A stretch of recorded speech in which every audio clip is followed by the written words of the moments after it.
Sir John Templeton was, by common repute, one of the most successful and best-known professional investors of the past 100 years, as well as an outstanding philanthropist, knighted by the Queen of the United Kingdom in 1987 for his many years of charitable work.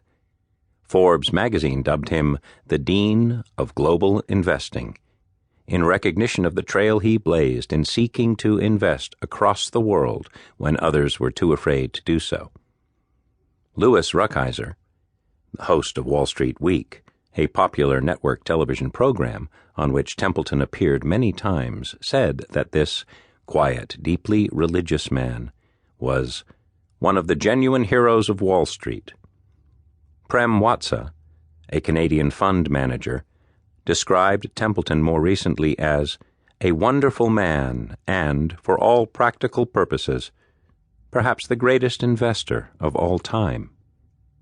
The detailed research we publish in this book confirms that John Templeton was indeed one of the very few professionals who can rightly claim, hand on heart, to have consistently obtained the holy grail of stock market investment, above-average returns with below-average risk. In his case, this was a record that he sustained for the best part of half a century. His best-known mutual fund, the Templeton Growth Fund, never once in 38 years under his guidance failed to deliver a positive, real, inflation-adjusted return over any 60-month period. This is a record that only a handful of other professional investors can claim to have achieved over such a long period.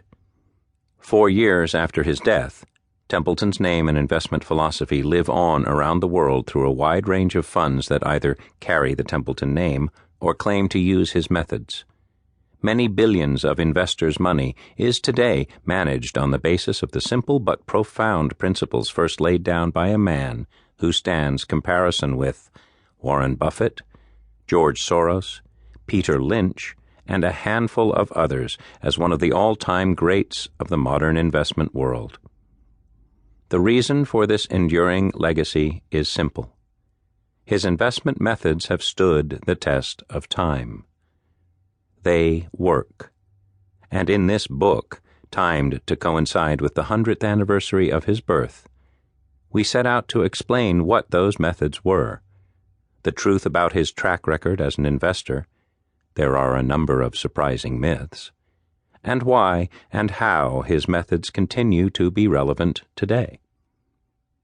Given how many words have been written already on the subject, it is legitimate to inquire whether the world needs a further book on the Templeton approach to investment.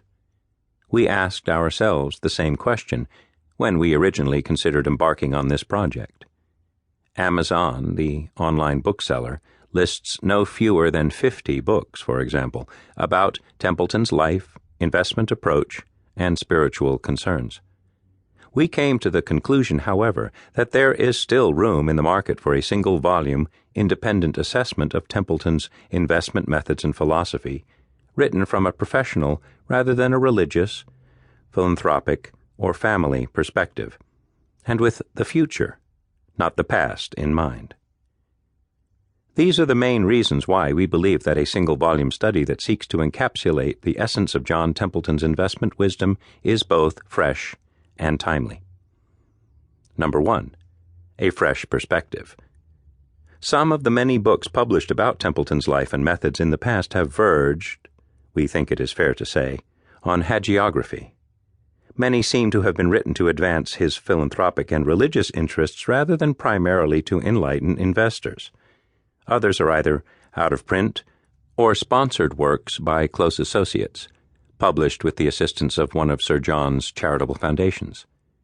This one, in contrast, aspires to be an independent and objective contemporary assessment by 2 investment professionals with many years of direct experience in the investment business. The 10 years that one of the authors, Alasdair Nairn, spent working directly for Sir John have given us additional first-hand insights into what his approach to investment means in practice. Number 2. Access to new material. We are fortunate to have had access to a considerable amount of previously unpublished information.